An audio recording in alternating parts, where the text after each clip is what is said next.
Benavidez, he really impressed me. He just doesn't stop throwing punches, does he? It started to look like Yarde was going to get a little bit of success. I think it's just proved me point with Yarde again. He ain't world class. As good as Benavidez is, I think he's got more chance against Zerdo than Beterbiev or Beterbiev. Just shows that Zerdo is an absolute coward. The best performance, Bam Rodriguez. Just unbelievable, isn't he? Yeah. It's like a championship sparring session. So you think he's better than Nakatani and Inoue?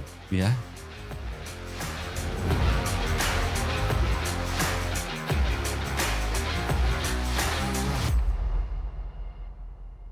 Welcome back to BoxCast. In this episode, we're going to look at the fight early this morning, yesterday night in Riyadh, the Night of Champions, starting with the main event of David Benavidez and Anthony Yarde for the light heavyweight WBC title.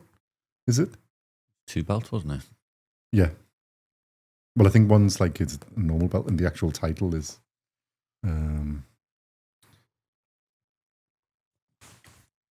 WBC title. So, yeah. What do you think of this fight? David Benavidez winning by KO in round 7. So just as a thing, I had KO in round 8 and you had the Yarde in round 4. Although I think that was a bit tongue-in-cheek. Yeah. Thoughts on the fight? Yeah, but Benavidez just completely dominated him. Well, I think it started to look like Yarde was going to get like a little bit of success, like he normally does. He was sort of replying, but once Benavidez turned it up, after he got, about the 3rd round, I think he just went more and more in just make Benavidez' that face. Stupid mistake of sitting on the ropes. Yeah. Well, he was good in the first couple of rounds because when he was getting obviously Benavidez is a go-forward fighter, we know that. Yarde would go and then he'd do that little turn out and get it, but he stopped doing it. It's just, like I say, for me, it was, I was really impressed with Benavidez. I'm not a Benavidez fan. But he was super quick, beat him to the punch every time, looked strong as well. Well, yeah, if you looked at the physiques, you wouldn't be, even the commentators, what I think were saying, like, Yarde is probably the heavy handed. You're looking at him thinking, no. But he looks like he should be, but he isn't. I think it's just proved me point with Yarde again. He ain't world class. No, he's just on that cusp, but he's not world champion level. And I think Benavidez is better than world champion level. He's never beaten anyone of super significance, if you like. Well, when he's come up against, he's beaten decent fighters, but when he's come up against world class, Kovalev, Beterbiev, and Benavidez, and I think it just shows that Benavidez is world class, is that level. Yeah, definitely. And it's just proved to me that Yarde, I think that's basically the end for Yarde, isn't it? For world title level. Yeah, you go, okay, Yarde had the Buatsi and Callum Smith fights. I ain't interested in them now. Well, the thing is, he's not. The others have still got a chance. It wasn't even really a good performance by Yarde either. This wasn't as good as his Kovalev and his Beterbiev. It was, yeah. It was a proper It was that down. Was speeded up. Like I say, Benavidez, he really impressed me. He just doesn't stop throwing punches, does he? Well, he still throws punches like I wouldn't even say super Muller. He throws faster than that. Yeah. And so it's not like the one punch power. It's the speed and the accuracy with power. So it's the combinations, isn't it? Because the thing is, at the beginning, it was like 1-on-1 and trade, and then Yarde could keep up. When he just went into his boom, and then Yarde didn't really know what to do.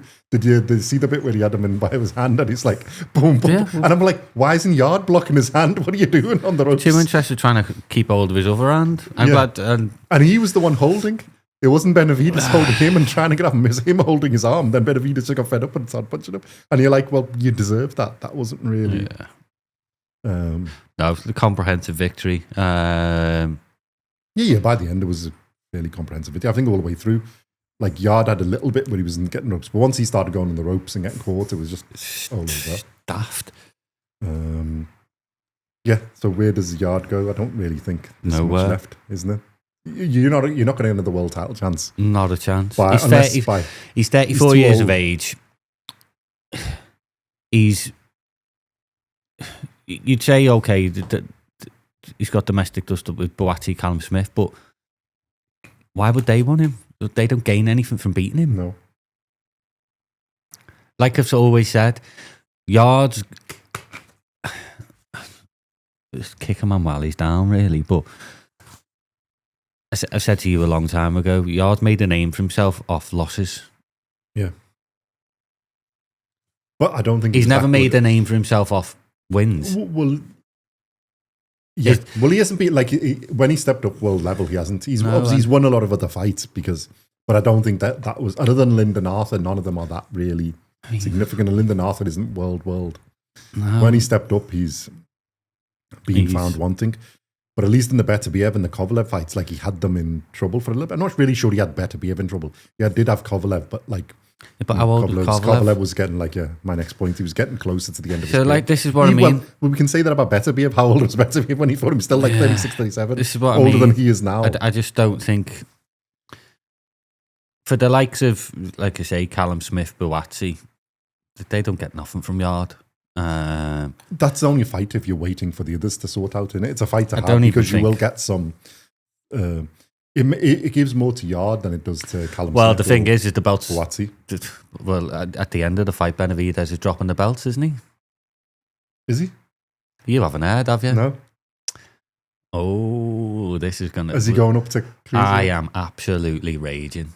Okay. There's already signed, sealed. He's fighting Ramirez. Zerdo. Oh yeah. Well, there's rumours of that, isn't it? But no, it's absolutely. Oh, it's signed. Shocking. May 2nd or May 20 something. As good as Benavidez is, I think he's got more chance against Zerdo than Beterbiev or Bivol. So maybe it is a good thing to do. Just shows that Zerdo is an absolute coward. Apataya is. Well, Apataya needs to go after the winner of the Badu Jack. It just shows that Zerdo, I'm going to have a little fight in between and then I'll fight Apataya. You're a liar and you're a coward. Well, I think it's Benavidez is looking to take over Canelo's mantle as the Mexican, like the main man in it. And I think Zerdo is probably thinking the same thing because they want to do like a Cinco de Mayo or a May time or a event, isn't it? I don't so care. It's big, huge there. Well, no, I think that then shocking. It gives Apataya the chance to get the other belt. I think he has to go that way then, isn't it? And then, yeah, but as much as Zerdo... I hope Ramirez gets absolutely I was just going to say... because Benavidez, I think, will fight Apataya. You know that he will go for the fight. And that would be a sick fight. But Ramirez... Yeah, well... You're a joke. If he is, he'll probably get beat by Benavidez and then we can... So yeah, Benavidez leaving the light heavyweight division, moving up. That's most probably because he knows he ain't going to get the Bivol fight anytime soon. Obviously, Bivol's had surgery. He's not going to be back in for a while, and that's why Beterbiev is having another fight. It's going to be the trilogy, I think. Yeah, the trilogy, I think. It's probably going to be about the middle of the year or something. I reckon the trilogy's already signed and thinged. So yeah, for Benavidez, I mean, the only other fight for Benavidez at light heavyweight after that would have been Callum Smith, Joshua Boatti.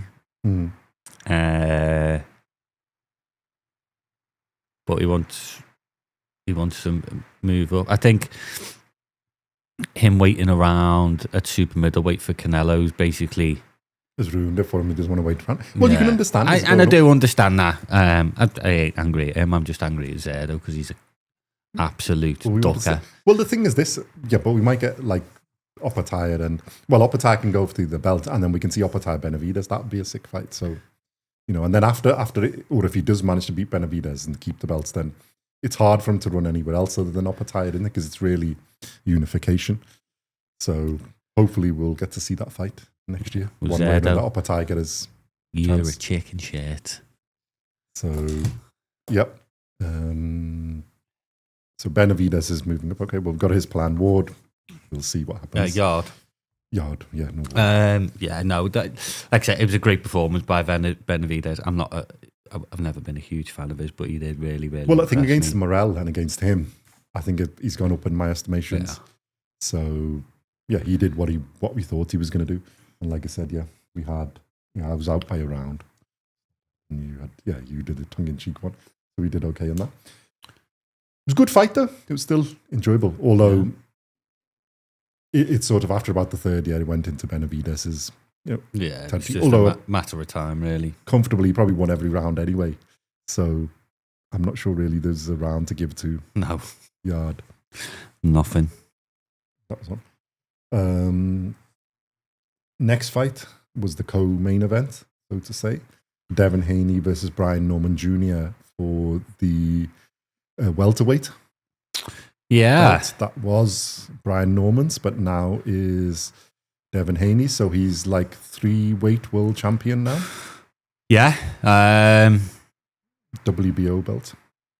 I think what it exposed, which I was a little bit worried about, because, like I say, can I just say while you're thinking, this was the most boring fight out of the main events. See, but Haney, I didn't really enjoy it. After Haney's best performance by this time. I haven't said that it was about 2:00 in the morning. Yeah, so. But it was Haney's most dominant performance I've seen for a long time.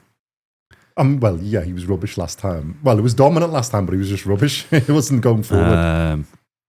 He looks better at welterweight. I think he looked in fantastic shape. I thought Haney was really, really good.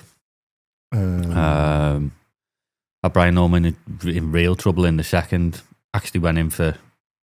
Well, I think that's what messed it up, innit? Brian Norman won the first round, even though there's people giving it to Devin Haney. He didn't do diddly squat in the first round. He came out as the aggressive, but he was overly aggressive. And then Haney's, obviously he's a good counterpuncher. He's the higher level boxer. He timed him and caught him with a few shots. Timed him on the way in with that check hook first, warning, and then did it again and then hit him and knocked him down, which... See, I thought Haney was aggressive in this fight. And more aggressive than he ever has been in any fight. Only really the second and third rounds. When he had him on there, and then he just went back to the normal thing, moving around, jab. Yeah, his jab is fantastic. And he was using a power jab rather than just a touching jab. But other than that, there was nothing else to fight. The second round was really good. Other than that, there was not really anything in the fight. They had a little bit where they got it, and Brian Norman got into it near the later rounds. But... I wasn't... I was impressed by Haney's performance, because if Brian Norman's the man, then Haney's just taken over the mantle. But it wasn't interesting to watch for me, other than the second round. The second round was fantastic. This was what I was going to say. I think if you look at the other fights, my worry was for Brian Norman Jr. was this a bit too soon for him for such a high step up. I think it was a big step too far. Because he hasn't got the resume of that. Let's not forget, Devin Haney's been in with pound for pound greats. Well, you've got to put in this. Haney's used to this occasion. This is the first time in Norman's on this level of occasion. Haney's level to world class opponents. And if there's some iffy results, but we won't go into that. But, he's been up against that kind of the real top elite level. Brian Norman Jr. hasn't. So there's too many things to step up. And I think he's been found, that's what the difference was. Haney had that experience. And was used to it, and Haney timing was and patience. Just a better boxer on the night.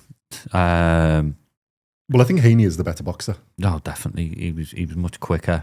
His counter punching was fantastic. It was a proper boxing match.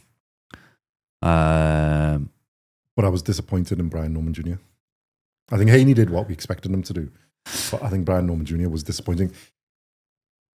Although I actually thought once the second round and a bit gone, I thought Haney would have got him out of there. That's where I'm a bit disappointed on his part. That I think he had him.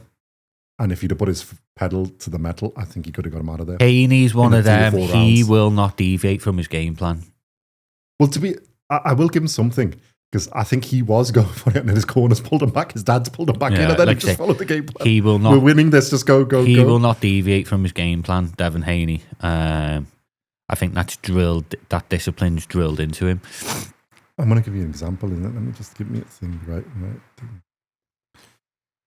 Right. In the Benavidez Yarde fight, which went for less than this, you had Benavidez landed 159 punches and Yarde 58. So what are you there? 160. Plus 60, but nearly 220 punches in it, give or take a few. And that's only in 7 rounds. And in this fight, the total punches landed by Haney was 70, and the total punches by Norman Jr. is 60. So it's 130. It's half the punches in the full 12 rounds. Nearly half the fight. They threw twice as many at light heavyweight compared to welterweight. This is my issue of this thing. I was disappointed in Norman Jr. Yeah, Haney did what he does, when we suspected. And that's what you're going to get with Devin Haney. He wasn't as bad as against Ramirez, because he didn't run, but he just jabbed from outside. I mean, his jab was fantastic. Let's give him that. The thing you're going to get with Devin Haney, he is going to do that. He's going to frustrate you. But I think if he wants to be like, real box office model, you've got to box more. I mean, Conor Benn was saying it, isn't it? The thing is like, he ain't going to be that fighter. He's never going to be that fighter. He ain't ever going to be the top. I don't think he cares. Yeah. As long as he's the best at what he does, I don't think he really cares. I just genuinely don't think he's actually got the power anyway. Well, I thought he actually did well in that second round, his punches, because it was only 3 punches that really got Norman down. I mean, timing. Yeah, it wasn't pure power, timing. It's the timing. And I don't think he... It's a timing. That's what I mean. I don't think he's got the power. But he hasn't knocked anyone out in, 7 years? Yeah, but I think that's because he backs off rather than... I think he could have got Norman Jr. out of here, because he had him proper rocked. Although, I'm not sure if it was just Norman Jr. was in shock because he's never had anybody do that to him. He was expecting to be the aggressor, and then he got put back on the floor on the canvas. And I don't think it took him a few rounds to get back into, wake up again. And obviously he broke his nose or bloodied his nose and I couldn't breathe. There was a few people with broken noses in this contest. Yarde had it as well. They were just bleeding out. I think that's all you're going to get from Devin Haney. He's going to... Yeah. And it's like this, if I don't watch his fight... I was more watching this for Norman to beat him rather than the other way around. He's going to box your head off, Devin Haney, unless you can beat him to the punch. Well, I think what we needed in this fight was Norman to get his attention to knock him down, and then it would have been a proper battle. Because I think the better fight of his was actually against Ryan Garcia, even though he got knocked down. He was actually aggressive, but that's probably the reason he isn't being aggressive, because he got knocked down. Yeah, if he can, if you can coast to a victory in second gear, you will. Yeah, you will bring the opponent out. Although a fair few of the latter rounds I've given to Brian Norman Jr. Yeah. I think it was... But I think any boxer, if you can coast to victory in second gear, you will. Well, we're going to get to this with the next few fights, isn't it? So we'll see the difference of a real champion. Well, no, he is a real champion. Well done to him. Three weight division champion now, world champion. Yeah, and so he's got bigger fights ahead. And to be fair in this, I think, as much as I'm giving it to Haney, I'm not really a fan, and but boxing-wise, I think this was fantastic. more down to Brian Norman not doing what he should have been. Brian Norman should have been better, but I don't think he was. Boxing-wise, Devin Haney's and I think this is more the natural weight for Devin Haney. He looked in fantastic shape, and he looked more sharp energy. He didn't gas out or anything. It was I just worry he hasn't got the power. I think he has. I don't think he's just got the drive to do it. I think it's him, and worse than him, his father pulling back his corner. I think if they actually let him go a bit, I think Jesus Christ, he's on a different level, his dad. But yeah, I think that's what it is. But I think Brian Norman Jr. can go and learn and get back. Because I think there was stuff to build on there. He did get back into it. Once he got back into it, I think it was more than getting knocked down. It was a shock of being knocked down. He didn't expect it, and he expected to be the power punching aggressor. And it basically, Haney reversed the tables and then basically just jabbed him out for the rest of the rounds. Yeah, he came back into it and he did adjust. When he adjusted, he was better. And I think he's a bit stronger than he wasn't going to be an easy knockout once he recovered. I think the chance was there. But yeah, it is what it is. Next for Haney, what do you think? Garcia is the rematch if Ryan Garcia gets through his match. I think that's also who's Garcia fighting. It's for a world title as well, isn't it? Yeah, he's fighting Barrios, isn't he, for the WBC? Yeah. So I think the winner of that, then it's a unification. So it adds more spice to that fight, doesn't it? Yeah, I'd do that. Rolly and Romero. At 147, yeah. There's good fights in that division now. And then there's Conor Benn in that. Was eyeing up the things in there. No, not yet. Well, according to your friend Eddie Hearn, or our friend Eddie Hearn, he's next in there for those. I think he wants Mario Barrios one, isn't it? So they're looking at a fight against. Well, he ain't getting the Mario Barrios one now because no, the winner of it. I think they're looking at the winner of that and Garcia, Conor Benn. If that could be made, it's a bigger draw. I think that's where it is than Haney. I mean, and them two, the pre-fight build-up with them two, Jesus Christ, that'd be epic. Yeah. Well, I think that's what they're saying, isn't it? And that's what Hearn's saying. I mean, it's Conor Benn is. Yeah. I'm a bigger draw than you. We could fill out a stadium in UK.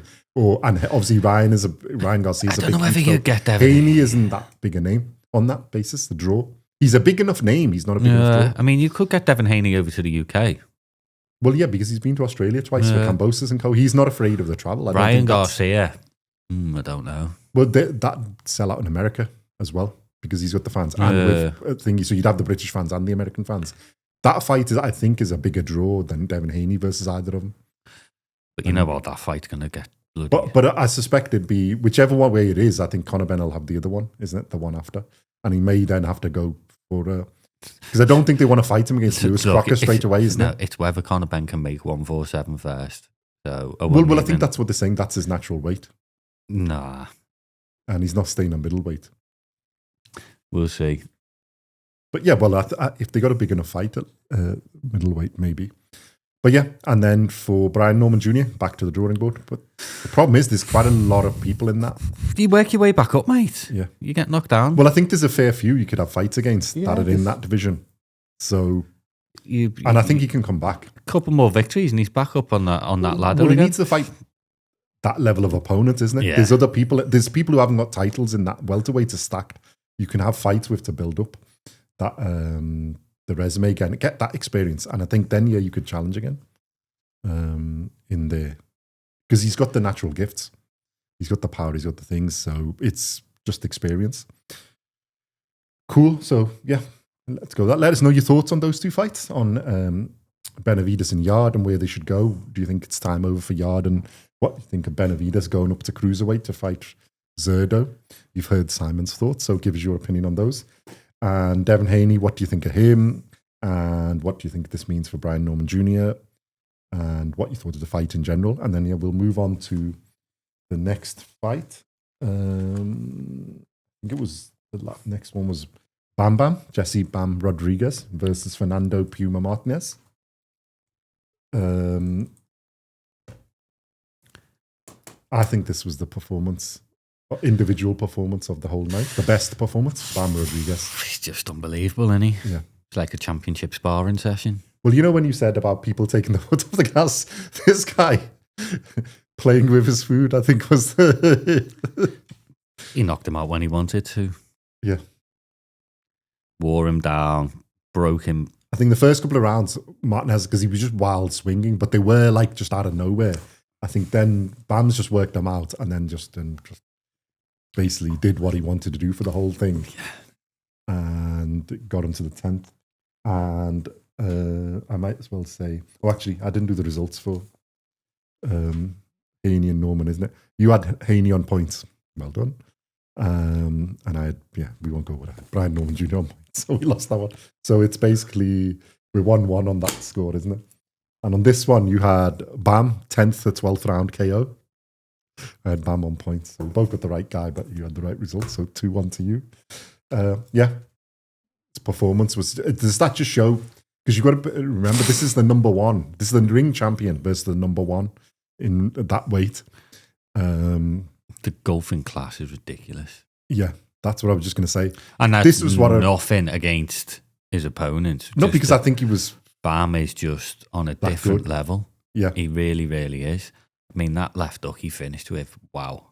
Well, the thing is this, they were like going, he's coming back in, but he was just playing possum. Yeah. He was like, open up, I've got you now. Boom. I said years ago, this kid's special. And he gets better and better each time. And like I say, it was... The commentators, they said it's like championship sparring. You've got to remember, he's only 25. Yeah. It was like championship sparring. Yeah. He just absolutely... This is the individual performance I enjoyed the most. I mean... He's super. And the thing is, you've got to give credit to Martinez because he tried and he stayed as long as he did. But it must be frustrating when you just can't hit the guy. He's just coming and hitting you where he wants, and then he's there, and he's there, and he's there, and he's hitting you from everywhere. And like the difference in level was just like ridiculous. You know what the scary thing is? I don't think Bam got out of second gear. Yeah. I think his hardest fight was actually against Cafu.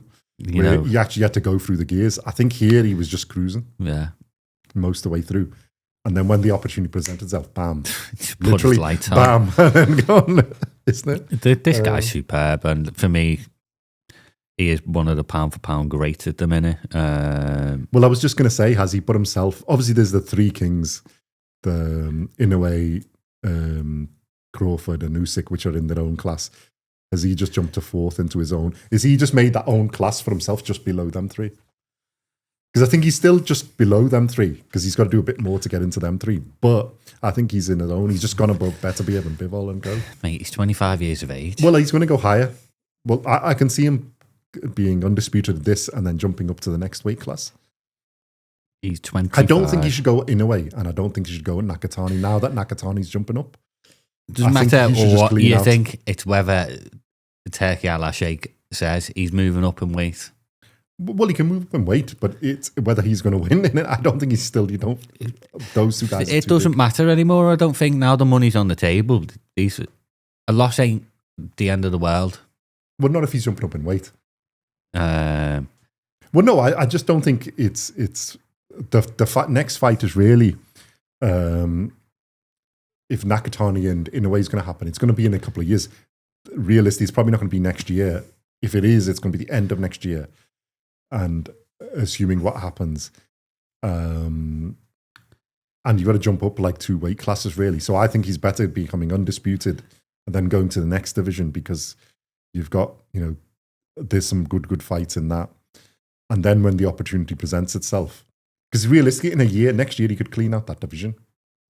Clean out any division he wants to at the minute, I think. But then you've got, the division up, you've got big, it's quite a big difference. And there's some good fighters. So. Who's the number one in that division? In. The weight above him? Tsutsumi, who's fighting on. I think he's got a fight coming up in it. Basically, the 3 Japanese in it and 1 Mexican. Although 2 of the belts are vacant at the moment because Nakatani's moved up. So WBC and IBF are vacant because he's moved up. I think this tension in Nasakawa, we've had Inoue's brother. I think they're fighting for the WBC belt. And I don't know who's doing the IBF. Come smash Inoue's brothers in. Well, yeah, that's what I mean. He's basically got 3 of the belts, isn't he? So the last fight is Willibaldo Garcia, which more than likely he's going to win.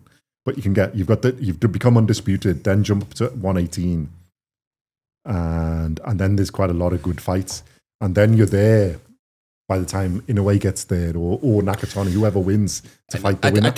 I think he's got a good chance. The thing with Bam is he's got time on his side. Yeah. Well, if you let Inoue go, he could be king of the low weight divisions. He already is king of the low weight divisions. Bam. Inoue's the king of low weight divisions. No, Bam is. Inoue's more. Inoue's 2-weight undisputed world champion. Not really care. And look at his resume, the people he's beaten. Bam's resume is in your opinion. No, in fact. No, in your opinion, he's the best of in my opinion, Bam is. No. And it's opinions that matter. Factually, he's the best. Because he's had how many? 23 opinions. 23 world title fights in a row. It's opinion. I mean, Bam's had 9 or 10 now. World title fights. In my opinion, in the lighter divisions, Bam's. So you think he's better than Nakatani and Inoue? Yeah, I do. Let us know what you think in the comments. Really. Inoue and Nakatani fans. You know our channel's mainly Inoue fans. Have you ever seen Bam in a tough fight? Yeah, against Cafu, but he was still better. Yeah. Easy victories, Bam goes through, and I think he just moves up. Yeah, but the only thing that he might struggle with is moving to like I think, what is he now? 120. This is 115 pounds. Yeah. I'd say in a way he's 122, isn't it? Yeah. To 126. Because he is tiny, Bam Bam, isn't he? Well, that's my point. If you're going to fight Nakatani's tall for his age. He's 5'8", 5'9" plus, isn't he? So there's a frame for him to build out. Like, I actually think Nakatani's got the most room to move up most weight divisions because he's got that pop and he's got the height. Like, I think Inoue basically can jump up one more division and that's it, 126. Because age and frame size. Bam Bam's only 5'4". So, and how tall was Pacquiao? Pacquiao was only 5'6" though, wasn't he? Pacquiao's 5'5", 5'6", isn't he? I think. Yeah, and look what he did. I think he's shrunk in old age, but Bam Bam. He's going to move up to light middleweight. No, I think he can do, but I think he's just going to be because the problem is with Nakatani, you've got like Nakatani's got the natural frame to go up as many because he's actually tall as like most of the like lightweights. He can fight at up to lightweight.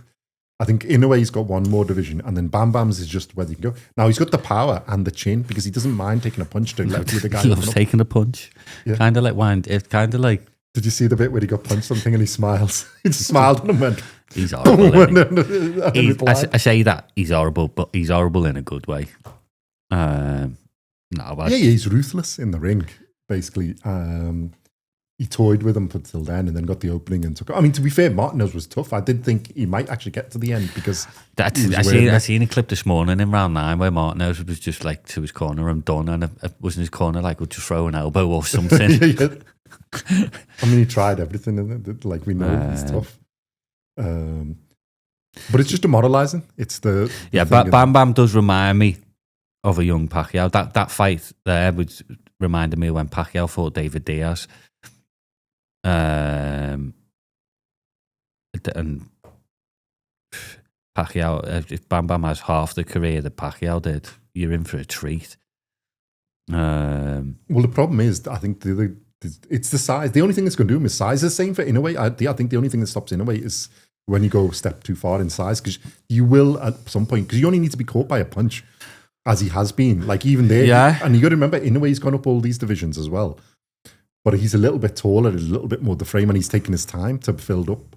And you could say Inoue might be the end of 122, might be the end of his size he can jump, because 126 we've said in it, they're all huge, in one way or another, the size difference. I think Nakatani has the more natural frame to go up in them. And Bam Bam, that's my only concern, is I think he only gets beat by size. Meeting somebody who's... And then the problem you've got is Nakatani is... Maybe not quite as skilled, but he's nearly there. You can't say size anymore, can you? After what Usyk did to Fury, well, what Crawford did to Canelo. But no, but for me, Bam Bam, he's 25. He's got 10 years left. Yeah, I think I'll say this: he's the future king. I think if Inoue gets out the way and whatever Nakatani does, I think he's the future king. The problem with Inoue is the current king.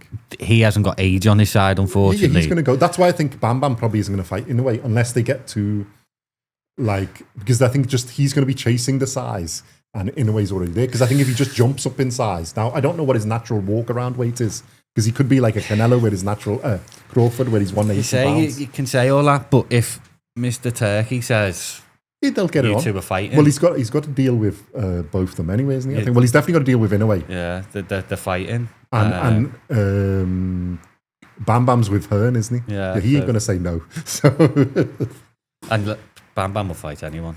He's already said in it. I think he knows that the only people in that level that are his level are them two, Nakatani or Inoue.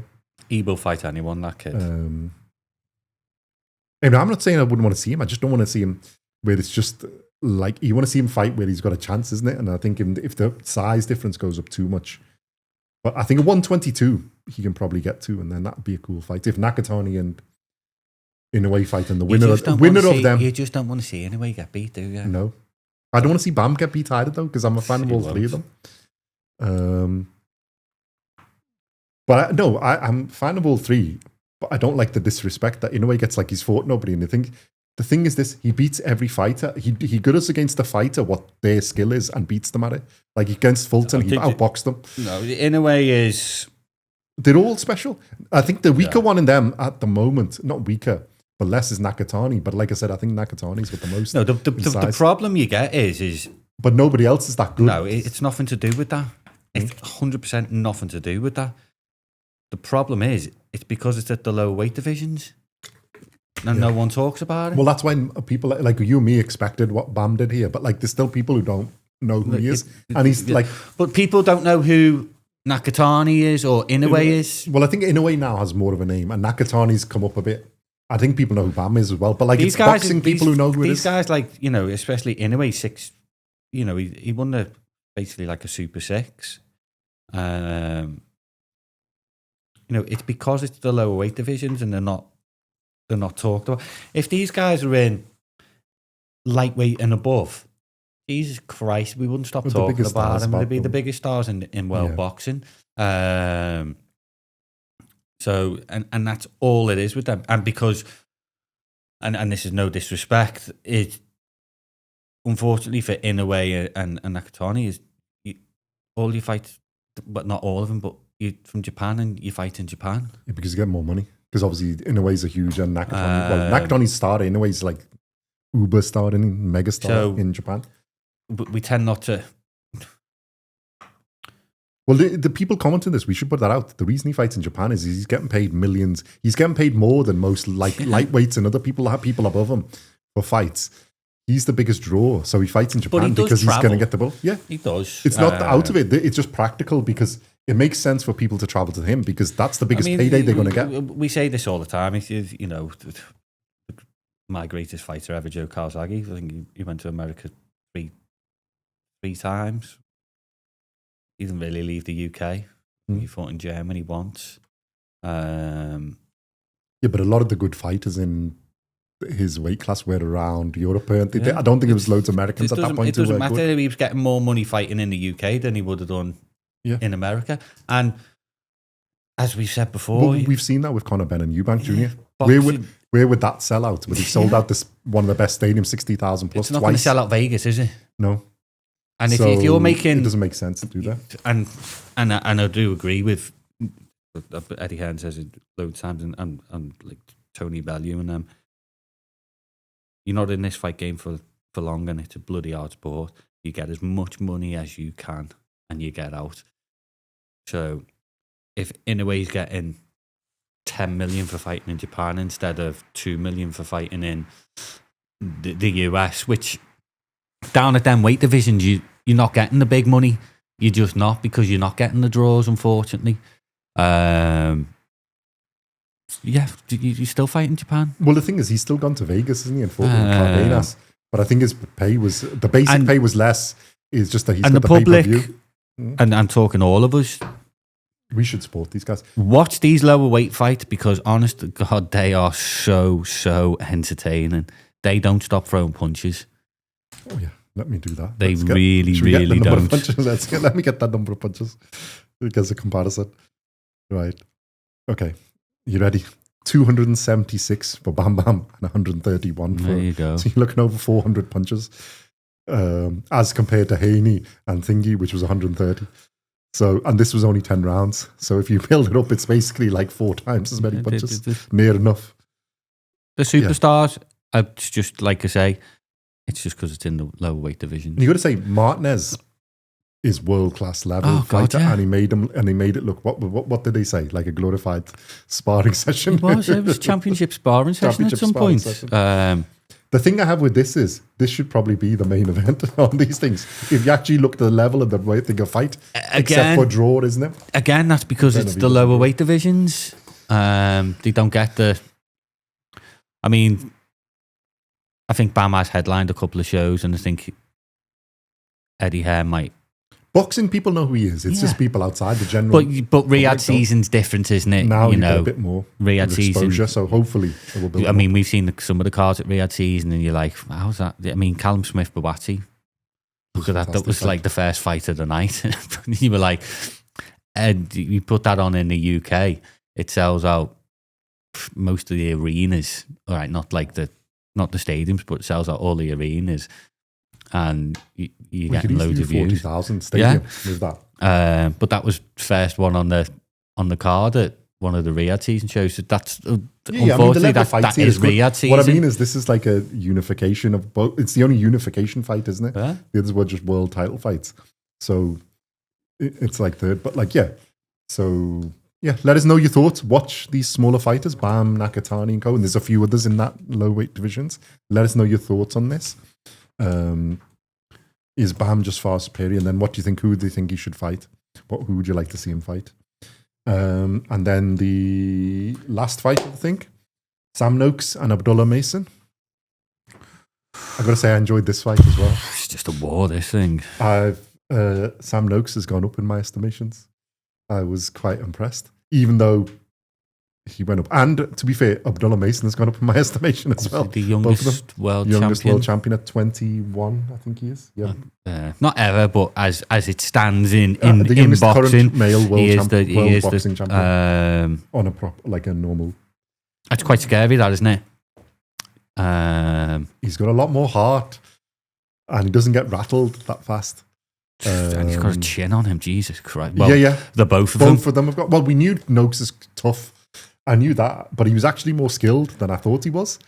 And well, what I learned was, Noakes has got more skill than what I thought he had, because his sneaky punches that he was getting in is like, I knew he had heart and I knew he was tough. And Mason I knew he had the skill, but I've sort of learned that he's got a chin and he's got heart and he's equally tough. Yeah. And I think the difference here was just Mason's just that little bit more skilled. Even at his 21 years of age. It was that was the difference.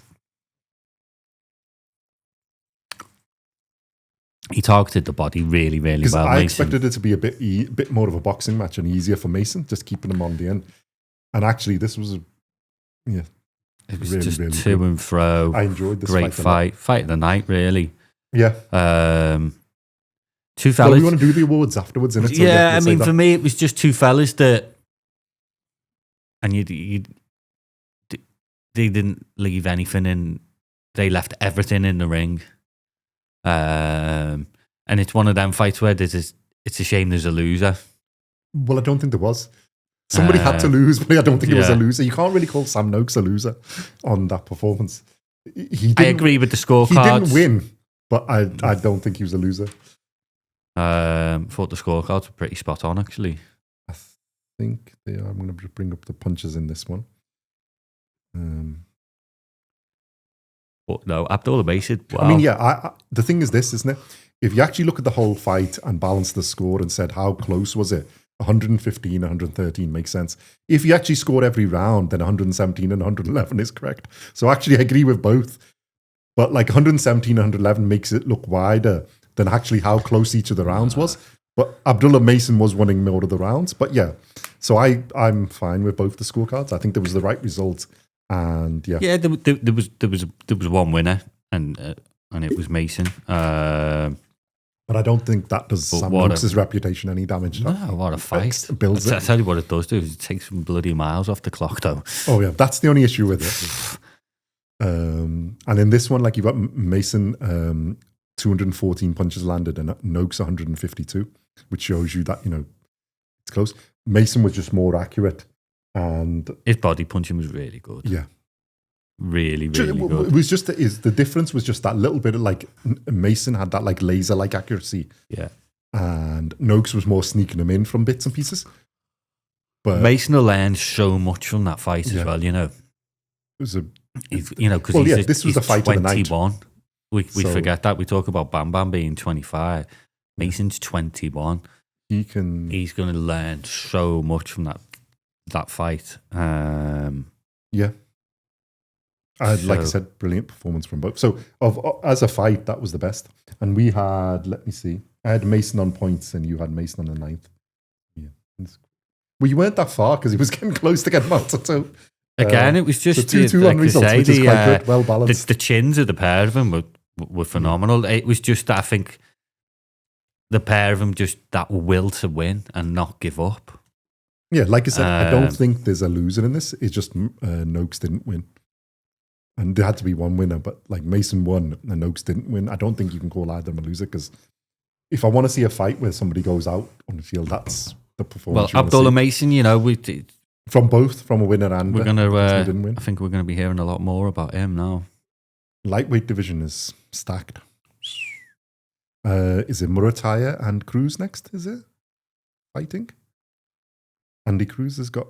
They've got. I think that's coming up, isn't it? So you got obviously Shakur, our man missing in action, Tank Davis. We don't know what he's doing, and then Murataya is like the third level.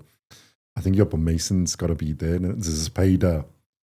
There's Floyd Schofield. I think on this list, Noakes is still 8th and Mason is 9th. I think Mason's gone up a bit. Yeah. I think he's above Barinchik. So, yeah. Mason Schofield, that's a good fight. Yeah.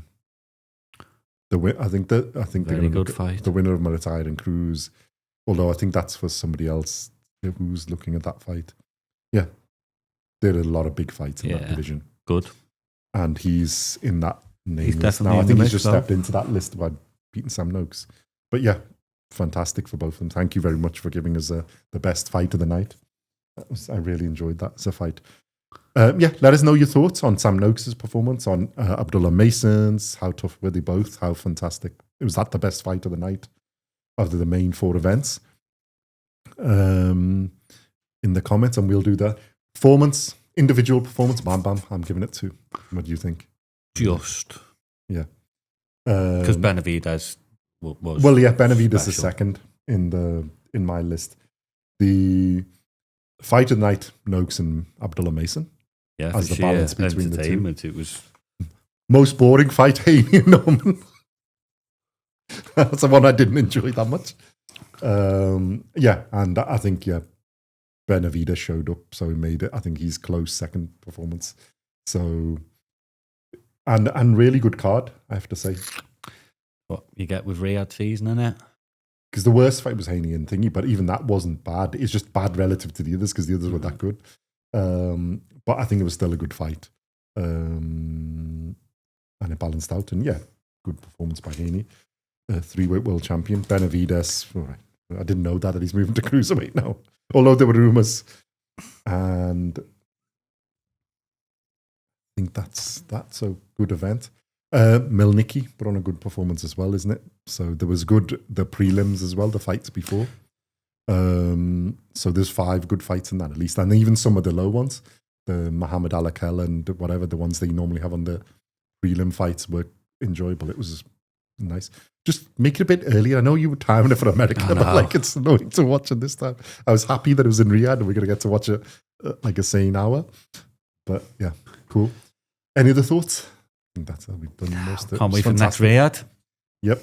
Roll on. I think it's the Night of the Samurai now one, isn't it? It's not in Riyadh, but it's still a Riyadh season event, isn't it? What was that, Riyadh season? Well, it's a ring event, isn't it? That was ring 4. Riyadh 5. I think ring 5 is coming up, isn't it? Is the next.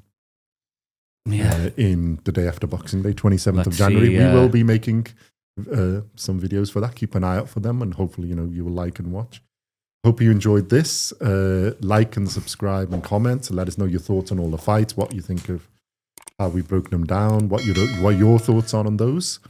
And who you think they should fight next, etc. And we shall see you in the next one. Thank you very much for watching and listening.